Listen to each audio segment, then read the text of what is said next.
The Moon and the Mother. Sam had told his mother he was going to the movies, but his mother knew he was lying. She knew he and his friends were up to some mischief. The teenager was styling his hair in the bathroom when his mother came in. "Where are you going?" "Out." "Where?" "To the movies." "You're up to something and you don't want to tell me what it is." "We're going to the movies." "Why is it so difficult to tell me where you're going?" "I told you, we're going to the movies." He stormed out of the bathroom. His mother followed him. "I'm your mother." "So what?" The young man was ready to walk out the door when his mother spoke to him again. "Sam." "What?" "I just want to know that you're going to be safe." "I'll be safe, don't worry, we're just going to the movies." "What are you going to see?" He hesitated, and his mother noticed.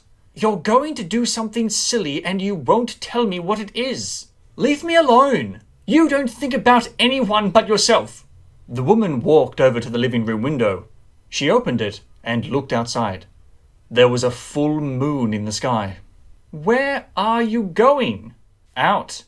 The woman bowed her head in resignation.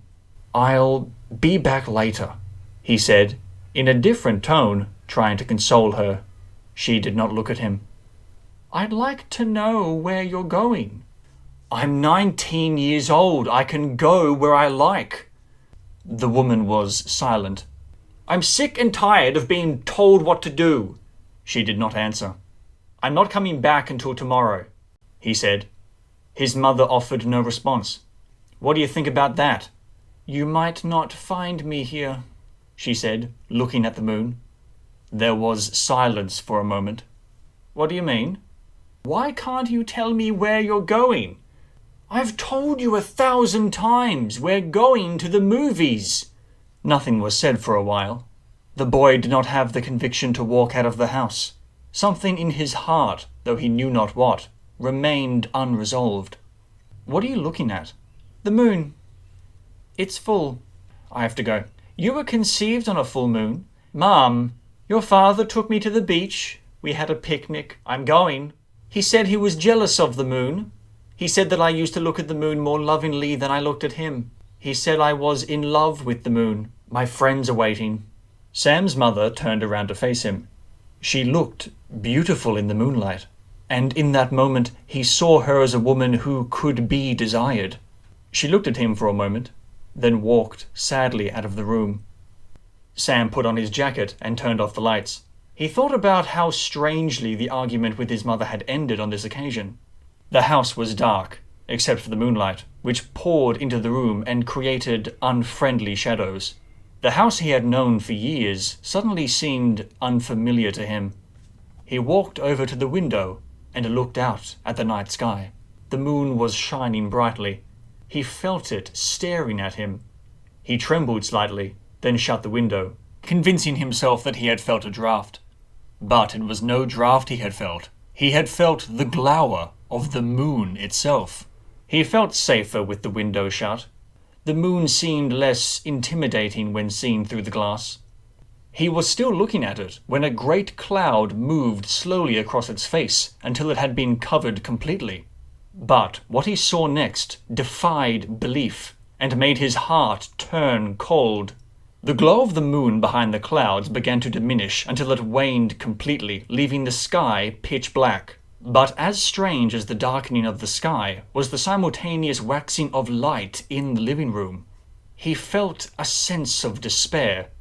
He felt the light behind him and sensed it watching him, and he was afraid to turn around. "Mom?" His mother did not reply. Sam knew he was alone with the light, and that it was patiently waiting. He turned around and saw what seemed to be a man in a glowing white robe. His face shone brightly and had the appearance of chalk.